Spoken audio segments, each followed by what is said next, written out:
Hello everyone. करते हैं प्रश्नावली 2.1।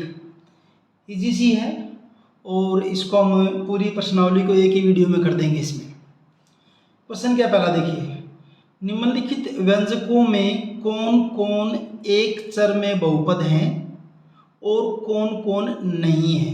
व्यंजक दे रखे हैं नीचे, बताना क्या है कि कौन कौन एक चर में बहुपद हैं और कौन कौन नहीं है। पहले तो बताना कि एक चर में है या नहीं है, और फिर अगर बहुपद नहीं है तो कारण भी बताना है। जैसे पहला जो पार्ट है क्या दे रखा है वो 4x2 - 3x + 7, तो ये क्या आपका x में बहुपद है। x में यानी बहुपद है, ये x में बहुपद है। x में बहुपद है, और बहुपद क्यों है? क्योंकि प्रत्येक पद में x की घात क्या है, प्रत्येक पद में x की घात यहाँ पे 2 है, यहाँ कितनी 1 है। कारण क्या लिख देंगे, क्योंकि प्रत्येक पद में x की घात पूर्ण संख्या है। x की घात क्या होनी चाहिए आपकी? पूर्ण संख्या होनी चाहिए। पूर्ण संख्या कौन सी होती है?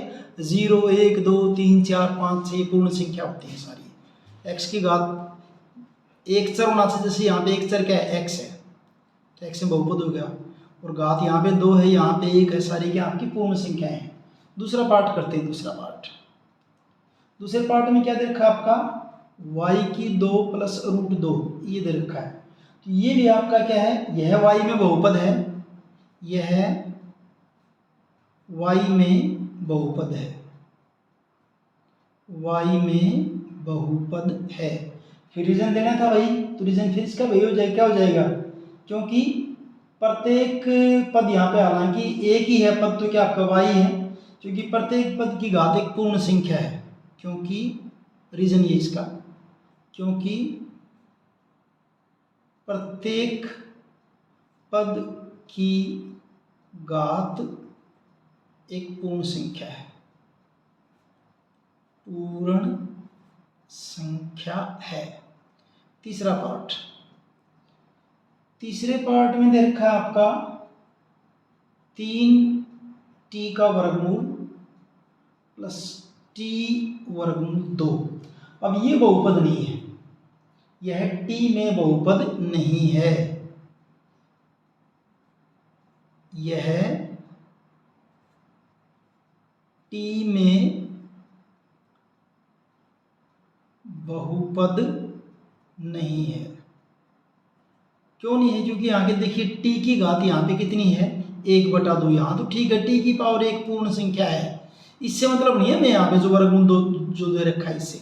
हमने तो इसको देखना है भाई आपका व्यंजक जो है किस चर में दे रखा है। चर यहाँ पे क्या है? t है, और यहाँ पे t की पावर यहाँ तो पूर्ण संख्या 1 है, लेकिन यहाँ t की पावर t की घात कितनी है? 1/2 है। क्योंकि पहले पद में रीजन, क्योंकि पहला पद ये है पहले, क्योंकि पहले पद में क्या कर रखा है? पहले पद में पहला पद है क्या आपका 3, चाहे इसको t की पावर 1/2 कह दूं बेशक में। इसमें जो है t की घात कितनी है? 1/2 है। t की घात 1/2 है, और 1/2 आपकी पूर्ण संख्या नहीं होती, जो कि पूर्ण संख्या नहीं है, जो कि पूर्ण संख्या नहीं है। यानी कि जो भी चर आपका दे रखा है, जैसे एक चर होना चाहिए और चर की घात पूर्ण संख्या होनी चाहिए, यानी कि चर उस चर की घात 0 आ जाए, 1 आ जाए, 2 आ जाए, 3 आ जाए, 4 आ जाए, 5 आ जाए, ये सारे आ सकते हैं। क्या नहीं आ सकती? माइनस में नहीं आ सकती, जैसे -2 नहीं आ सकती, -3 नहीं आ सकती, या फिर बटे में नहीं आ सकती, 1/2, 3/4, 7/5 इस तरह की नहीं आ सकती। क्यों? क्योंकि होना क्या चाहिए? एक चर होना चाहिए और उनकी घात पूर्ण संख्या। बार बार बोल रहा हूँ पूर्ण संख्या, यानी कि घात क्या होनी चाहिए आपकी? 0 हो जाए, घात 1 हो जाए, 2 हो जाए, यानी पूर्ण संख्या होनी चाहिए। तो ये आपका तीसरा हो गया। चौथा पार्ट जो है, चौथे पार्ट में है आपका y + 2/y। अब ये भी बहुपद नहीं, क्यों नहीं? देखिए चर तो एक ही है, यहाँ भी y है, यहाँ भी y है, दोनों में एक ही है, लेकिन यहाँ y कहाँ आ गया, नीचे। यानी इसको आप अगर लिखना चाहें ना तो हम इसको क्या लिख सकते हैं, इसको अगर मैं लिखना चाहूँ तो ऐसे लिख दूँ y प्लस 2y की पावर -1, ऐसे लिख सकते हैं हम इसको। और यहाँ y की पावर क्या आ गई, -1, और -1 आपका क्या है, पूर्ण संख्या नहीं है, तो यह y में बहुपद नहीं है। तो यह y में बहुपद नहीं है, y में बहुपद नहीं है। क्यों? क्योंकि क्योंकि क्योंकि क्योंकि 2y की पावर -1 जो हमने लिखा है में y की घात -1 है, y की घात क्या है, -1 है, जो कि पूर्ण संख्या नहीं है, जो कि पूर्ण संख्या नहीं है। ठीक है जी।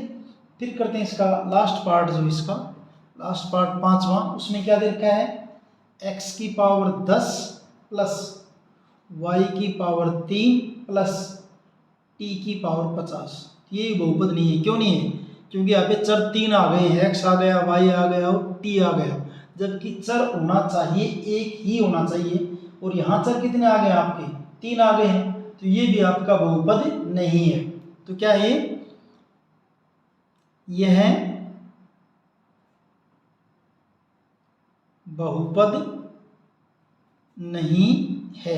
रीजन क्या लिख देंगे, क्योंकि यहाँ पे क्या है, चर आपके कितने आ गए हैं, 3 चर आ गए हैं, क्योंकि यहाँ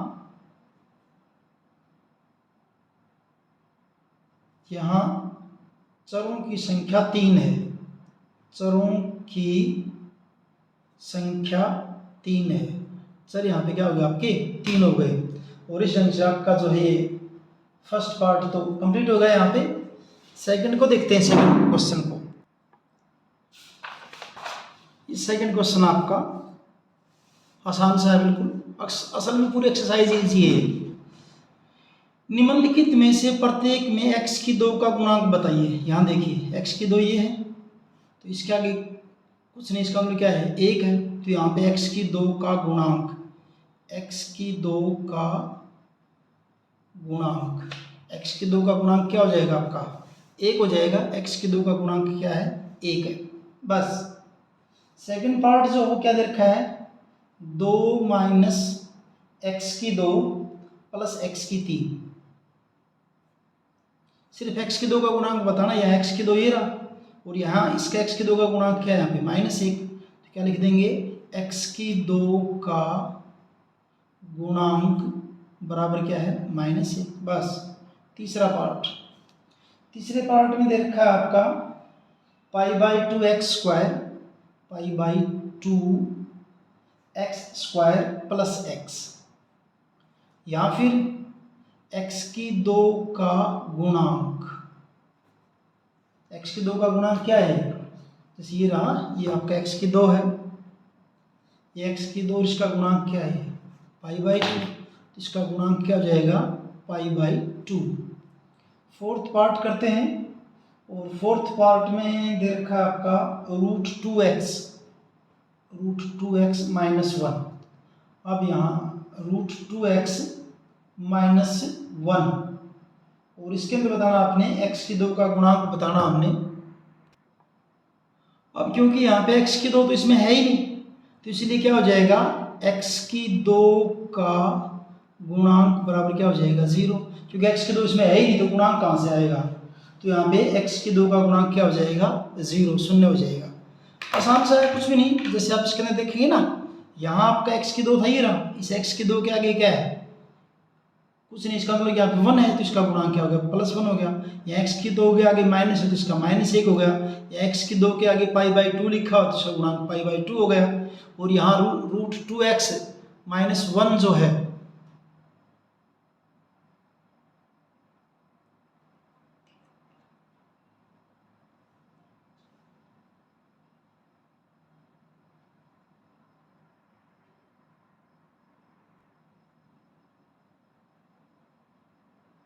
तो ये जो है आपका हो गया x के 2 का गुणांक क्या हो गया आपका 0 हो गया।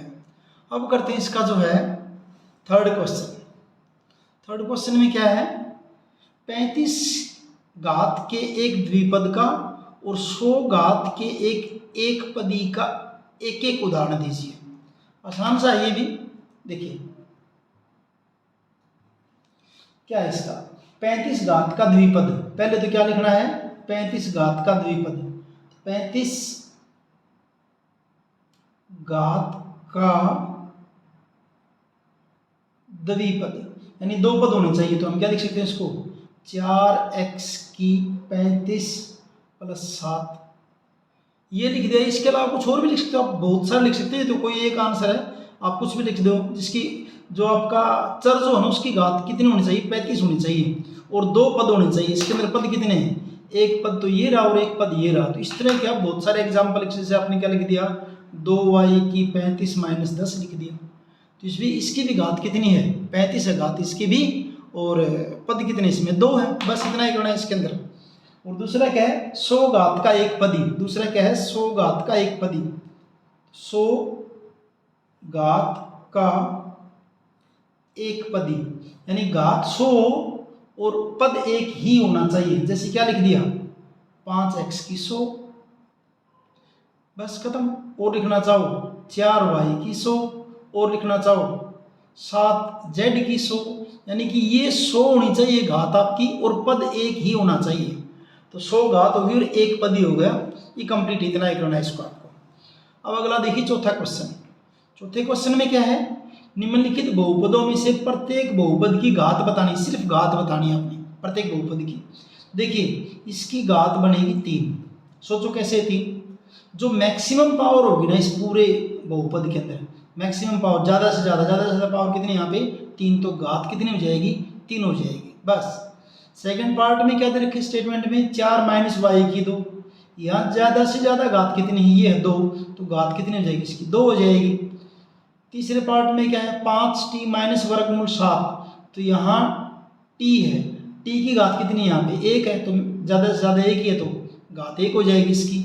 और चौथे पद में देखिए यहाँ पे सिर्फ 3 है, तो यहाँ क्या सोचना आपको, जैसे यहाँ क्या लिखा होगा 3x की 0 होगा या 3y की 0 होगा, क्योंकि यहाँ दिखाई नहीं रखा, चर को दिखाई नहीं रखा, तो यहाँ पे घात क्या हो जाएगी आपकी 0 शून्य हो जाएगी। इस ढंग से आपका होगा ये चौथा क्वेश्चन। चौथे के बाद देखते हैं पांचवा क्वेश्चन। पांचवे में क्या दे रखा है, क्या करना है इसमें देखिए, बताइए कि निम्नलिखित बहुपदों में कौन कौन बहुपद रैखिक हैं, कौन कौन द्विघाती हैं और कौन कौन त्रिघाती हैं। बस यही बताना है आपने, छांटना है इनमें से क्या क्या छांटना है हमने, रैखिक बहुपद को, द्विघाती को और त्रिघाती को। तो देखिए यहाँ क्या है, घात कितनी है 2 है इसके अंदर, x की पावर मैक्सिमम कितनी है 2 है, तो ये क्या हो जाएगा आपका द्विघाती बहुपद। बस द्विघाती बहुपद, इसकी ज़्यादा से ज़्यादा पावर कितनी है 3 है, तो ये क्या हो जाएगा आपका त्रिघाती बहुपद, यानी घात के ऊपर डिपेंड कर रहा है, त्रिघाती बहुपद जितनी घात उतना हो जाएगा। इसमें कितनी है पावर ज़्यादा से ज़्यादा 2 है, तो ये क्या हो जाएगा आपका द्विघाती बहुपद, द्विघाती बहुपद। फिर देखिए 1 + x, 1 + x के अंदर क्या आपका यहाँ द्विघाती 3 घाती, इसमें पावर कितनी 1 है, और जब 1 हो तो उसको लिखते हैं रैखिक बहुपद, जिसकी घात 1 हो उसको क्या कहते हैं रैखिक बहुपद। इसमें देखिए क्या दे रखा 3t, तो घात तो 1 ही, इसकी भी t की घात 1 है, t की घात क्या है 1 है, तो इसको भी क्या लिखेंगे रैखिक बहुपद, रैखिक बहुपद। छठे में क्या दे रखा r की पावर 2, तो घात कितनी होगी 2 होगी, तो क्या लिखेंगे द्विघाती बहुपद, द्विघाती बहुपद। और लास्ट जो है x की पावर 3 है, तो इसको क्या लिख देंगे त्रिघाती बहुपद, घात के हिसाब से बताना हमने त्रिघाती बहुपद। और इस ढंग से आपकी एक्सरसाइज कंप्लीट है, इजी सी थी। वीडियो आपको अच्छे से समझ में आए तो लाइक कीजिए, अपने दोस्तों के साथ शेयर कीजिए और चैनल को सब्सक्राइब कीजिए। Thank you.